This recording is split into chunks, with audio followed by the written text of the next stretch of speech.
Let me show you how I make my doggy charcuterie boards for the gift baskets that I give my friends and family for their new puppies. Now, everything that you will see here was purchased locally at the dog supply stores, dog supplies outlets in Las Vegas. We go to the Valley Verde ones typically and St. Rose, and I also have gone to the one on West Sahara. Everything is most of the treats will be from Wholesome Rewards, and I'll show you those. These are chicken feet that they have at the store. You can either buy individually, and they have some prepackaged ones. So I just grabbed one of the small bags so I can have enough for a few of these. These are really good dental cleaners and just chewing treats for them, and they're all natural.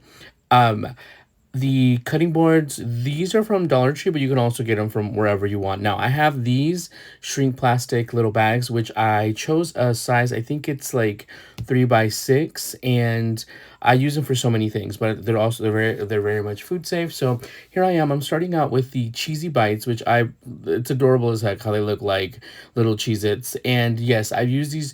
These are the treats that we actually give Coco, and these are the ones that I like to share with my friends and family. I really should tell Wholesome to send me something because I use them for everything. So what we're going to do is we're going to set them in sections. That's why I have the smaller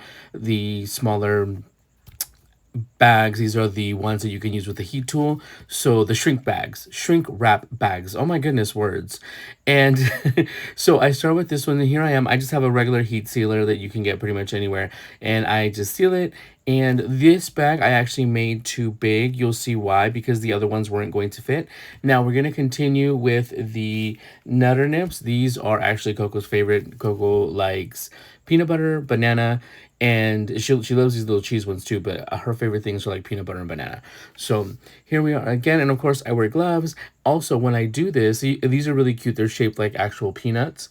But when I do these treats, these charcuterie boards, barkuterie boards, doggy boards, whatever you want to call them, I actually have to take her out into the living room. Like I have to close up my craft room so she's not in here, or else we're fighting over this stuff. And so here I am. I'm putting more and more. Of course, I wear gloves. Like I said, I clean off everything because why not? You care for your doggies. So on this one, I realized, okay, the Cheez-Its, I'm sorry, not the cheese, yeah, the Cheesy Bites was a little too big, and you'll see why a little bit on. So I put a little less in this one because I want them all to fit. As you can see, the chicken feet are starting to fall off because not everything is going to fit. And then we're going to go on, since they got puppies, I got them the variety pack, which has these multicolored ones. I've actually used these in the past as well. Like I said, I've made many of these boards, and there are other videos where I make different ones. And this is what can happen if you're not paying attention, right? Ready? Three, two, one, let's make a mess. So everything goes everywhere but within the bag. So there you go. Then I'm like, oh, I have them out. Might as well show you what what I'm working with. And again, if Coco was here, she would have totally attacked my desk and it would all be gone. But here I am just putting the rest of them in there.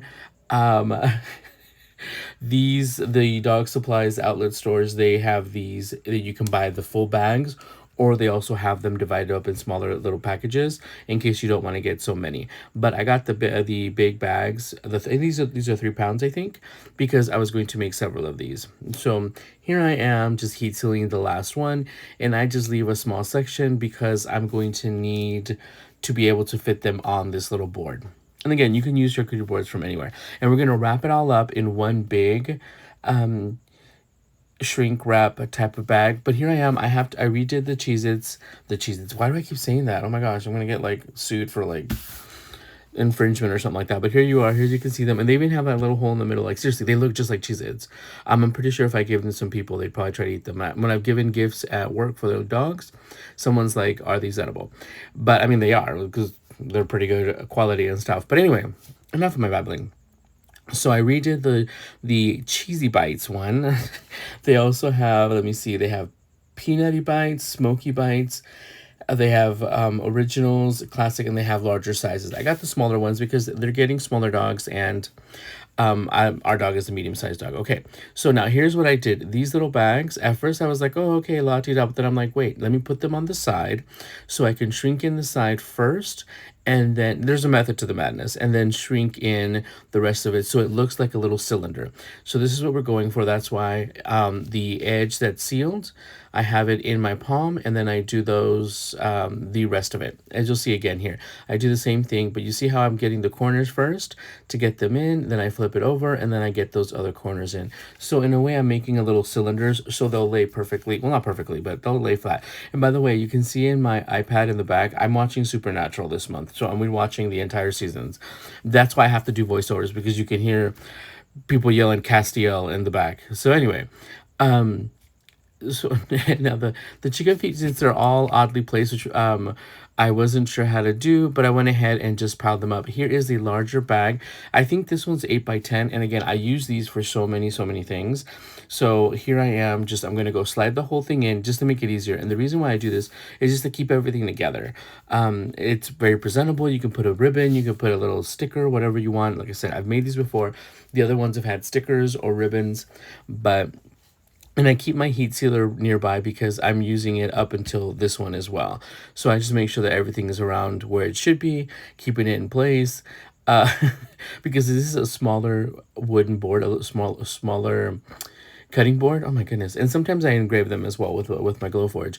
But here I am just trying to make sure that everything is still staying in place before I actually seal it. I'm just going to slide it, since it's such a larger piece, I'm just going to slide it closer to the heat sealer, not exactly right on it, because you do want to have a little bit of space so it has that space to shrink. And you can always tape the edges or anything like that underneath it, but if you work from one side to the other and then from the bottom to the top or to the top to the bottom, you should be able to get everything to shrink down to where you need it. Now this one has a larger space, so I went ahead and just cut it, just because I didn't know where my packing tape was, and I usually use packing tape on these things. Because you can't see it. You can't just use regular Scotch tape and you see a big old swipe of tape at the bottom. Here we are again with this very old heat tool. I really need a new one. So, and just like I did the smaller packages, I'm going to do the edges and the corners first, because they have the greater space, so they have to shrink more. And then I come in towards the top and I pick it up. As you can see, I'm going to the corners to make sure that they are in, because there's always more space. As it shrinks on one side, remember, it always has the other side and the bottom for it to pull through. So I'm just making sure everything is nice and tight and ready to go. But here we go. This is how I made them. I made 2 of them because 2 of my cousins were getting puppies, and I decided to make something cute. I will also have another video where I show you the full-on gift baskets that I make. And also just make sure that you get your heat tool and check everything. Hope that was easy to follow. Like I said, if you live in Vegas area, we go get all of our doggy treats at Dog Supplies. No, none of this was sponsored. None of this was paid for. I just love using these products. And also Wholesome Dog Treats.